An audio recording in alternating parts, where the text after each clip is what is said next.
भारतीय शेयर बाजार 8 मई को दमदार तेजी के साथ बंद हुए। ऐसे में आइए जानते हैं उन 5 कारणों के बारे में जिनकी वजह से ये तेजी आई है।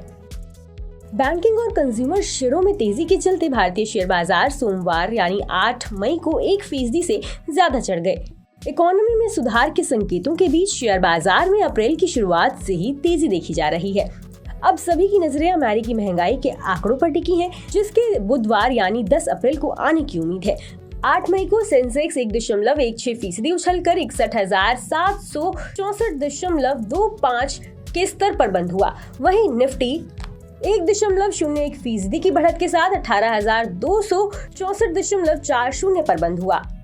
कोटक इंस्टीट्यूशनल इक्विटीज ने अपनी एक हालिया रिपोर्ट में कहा, देश की आर्थिक स्थिति को लेकर हाल में संकेत बेहतर हुए हैं। इसमें ब्याज दरों में बढ़ोतरी रुकने और बैलेंस ऑफ पेमेंट्स के हिसाब से बेहतर एक्सटर्नल पोजीशन जैसी चीजें भी शामिल हैं। बाजार ने इन संकेतों को हाथों हाथ लिया है।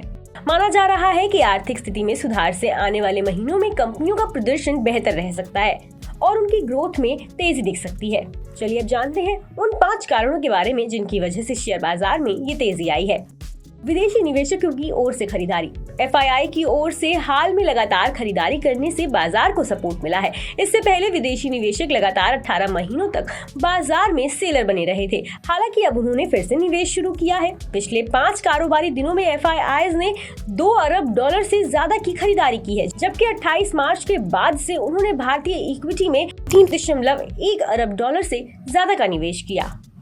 ब्याज दरों में बढ़ोतरी रुकने की उम्मीद। भारतीय रिजर्व बैंक की ओर से ब्याज दरों में बढ़ोतरी रोकने के बाद अब निवेशकों को उम्मीद है कि अमेरिकी फेडरल रिजर्व भी उसी रास्ते पर चल सकता है। हाल ही में फेडरल रिजर्व ने ब्याज दर में 0.25% की बढ़ोतरी की थी। हालांकि बैंक ने अपने नीतिगत बयान में उस भाषण को हटा दिया है जो पहले संकेत देता था कि अब वो आगे भी दरों में बढ़ोतरी जारी रख सकता है। हालांकि इसके बावजूद अमेरिकी फेडरल रिजर्व की आगामी जून में होने वाली बैठक में ब्याज दरों में एक और बढ़ोतरी की संभावना पूरी तरह से खत्म नहीं हुई है।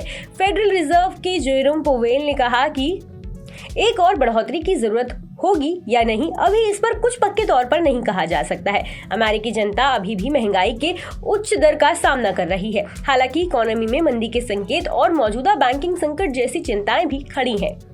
भारतीय फैक्ट्री और सर्विस PMI। अप्रैल में देश की फैक्ट्री गतिविधियां पिछले 4 महीनों में सबसे तेजी से बढ़ी हैं। नए ऑर्डर और उत्पादन में मजबूत उछाल के चलते ये देखने को मिला। एक निजी सर्वे ने सोमवार को जारी आंकड़ों में ये जानकारी दी। ये आंकड़े मांग के लचीला बने रहने और भविष्य में खपत को लेकर उत्साहजनक संकेत देते हैं। S&P ग्लोबल की ओर से 3 मई को जारी आंकड़ों के मुताबिक भारत के सर्विस सेक्टर में अप्रैल में बढ़ोतरी हुई। इस सेक्टर का परचेजिंग मैनेजर इंडेक्स यानी PMI बढ़कर 62 पर पहुंच गया। ये सर्विस PMI के पिछले 13 सालों का ऊंचा स्तर है, जो इससे पहले मार्च में 57.8 था। GST collection. सरकार ने अप्रैल में गुड्स एंड सर्विसेज टैक्स के रूप में 1.87 लाख करोड़ रुपए की भारी भरकम राशि कलेक्ट की।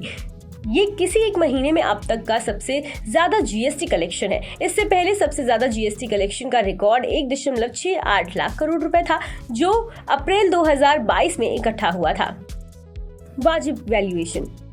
पिछले 18 से 20 महीनों में कमजोर रिटर्न के बाद भारतीय शेयर बाजार अब इस समय वाजिब वैल्यूएशन पर कारोबार कर रहे हैं।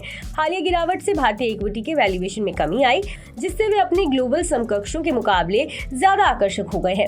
इसके चलते भारतीय इंडेक्सों ने अप्रैल में अधिकतर ग्लोबल इंडेक्सों से बेहतर प्रदर्शन किया है। बता दें कि यह मुहैया जानकारी सिर्फ सूचना हेतु दी जा रही है। मार्केट में निवेश बाजार जोखिमों के अधीन है। निवेशक के तौर पर पैसा लगाने से पहले हमेशा एक्सपर्ट से सलाह लें। मनी कंट्रोल की तरफ से किसी को भी पैसा लगाने की यहाँ कभी भी सलाह नहीं दी जाती है।